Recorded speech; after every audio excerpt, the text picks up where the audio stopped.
अस्सलाम वालेकुम friends, welcome back to top smarties. Drama serial शिद्दत।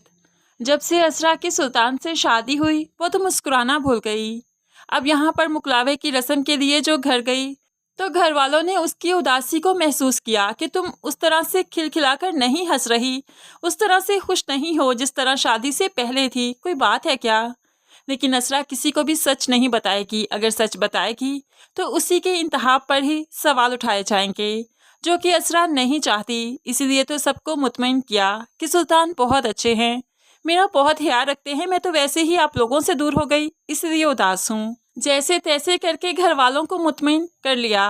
और अब मुकलावे की रस्म के बाद जब घर आई तो सुल्तान असरा को रेस्टोरेंट ले जाता है, जहाँ पर असरा जाकर और भी परेशान हो गई, क्योंकि सुल्तान के चाहने वाली लड़कियों की कोई कमी नहीं। यहाँ पर भी एक लड़की वेव करती हुई सुल्तान को दूर से देखते मुस्कुराने लगी और सुल्तान भी मुस्कुराकर ही उसे जवाब देता है, जिस पर असरा काफी परेशान हो गई। लेकिन सुल्तान अपनी हरकतों से सुधरने वाला नहीं, बाज तो नहीं आएगा। आज तो डाइनिंग टेबल पर सुल्तान ने हाला को लैंड क्रूजर 300 की पिक्चर दिखा दी। मैं चाहता हूँ कंपनी वाले मुझे ये गिफ्ट करें, मुझे ये दें।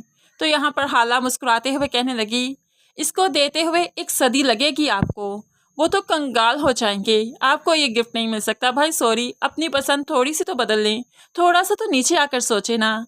तो यहाँ पर अब सुल्तान मुस्कुराते हुए कहने लगा, तुम्हें लगता है मैं किसी के कंधे पर चढ़ते हुए कामयाबी लूंगा? मैं तो मजाक कर रहा हूँ, लेकिन देखना एक दिन यही लैंड क्रूजर 300 मैं तुम्हें हासिल करके दिखाऊंगा।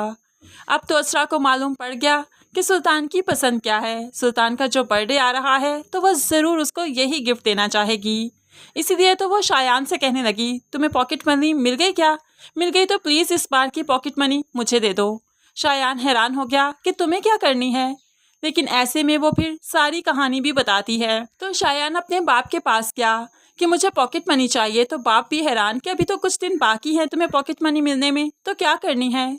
तो ये वो फिर पिक्चर दिखाते हुए कहने लगा, आनी को मेरी पॉकेट मनी चाहिए, उन्होंने ये गाड़ी देनी है सुल्तान के लिए, उसे बर्थडे का गिफ्ट देना है। अब तो बाप बहुत हैरान हो गया और फिर अपनी बेगम से कहने लगा, मुझे समझ नहीं आती कि असरा को पैसों की क्यों ज़रूरत है। नई नवेली दुल्हन को तो पैसों की ज़रूरत नहीं होनी चाहिए। मुझे लगता है कि वो हमें अपनी परेशानियां नहीं बताती है। शायान से भी उसकी पॉकेट मनी का पूछ रही थी, क्या तुमसे कोई पैसों की बात की उसने? तो यहाँ पर अली से कहने लगी, नहीं मुझसे तो नहीं की, लेकिन वाकई मुझे असरा थोड़ी परेशान सी लगती है। जैसे तैसे करके सुल्तान के बर्थडे का दिन भी आ गया और असरा भी अपने मेके वालों को तंग करके सुल्तान को लैंड क्रूजर 300 ले ही देगी, जिसकी वजह से सुल्तान सदके वारी जाएगा असरा के, लेकिन सिर्फ कुछ दिन के लिए। उसके बाद सुल्तान अपने असल रूप में आ जाएगा, क्योंकि सुल्तान को जितना भी दे लें बहुत ही एहसान फरामोश है। वो तो परीजे के पास जाकर अपनी शादी की कहानी भी सुनाता है, बहुत अच्छी लड़की से मैंने शादी की, मुझ पर जान मारती है वो, देखो मुझे मेरी पसंद मिल ही गई ना। तो यहाँ पर परीजे तो अब गिरेबान पकड़ लेती है सुल्तान का, मुझे धोखा क्यों दिया? मेरे से शादी करनी थी ना तुमने, तो फिर अब किसी और से क्यों की? परीजे तो चिल्लाने लगी, चीखने लगी। तो यहाँ पर डॉक्टर ने जो शोर की आवाज़ सुनी तो सुल्तान को फ़ौरन से पहले अपने कमरे में बुला लिया। सुल्तान भी जब कमरे में गया तो डॉक्टर कहने लगी, परीजे से क्या रिश्ता है आपका? मैंने उससे कई बार पूछा, अपनी ज़िंदगी का आखिरी इंसान कोई याद है तुम्हें? तो वो हमेशा आपका नाम लेती है कि आपने उसे शादी का वादा किया था, लेकिन शादी नहीं की। आखिर आपने इतनी ज्यादती उसके साथ क्यों की? लेकिन सुल्तान साफ मुकर जाता है, मैंने इससे कोई शादी का वादा नहीं किया, मेरी शादी हो चुकी है, ये खुद ही मेरे पीछे पड़ी है। मैंने तो इसे इसी रूप में देखा था और आकर यहाँ पर एडमिट करवा दिया ताकि इसकी अगली जिंदगी आसान हो जाए। सुल्तान इतनी आसानी से तो अपनी हकीकत किसी को नहीं बताएगा, अभी तो बहुत सी कहानियाँ खुलना बाकी हैं असरा के सामने। तो वो भला डॉक्टर के सामने इतनी जल्दी सब कैसे बोल देगा?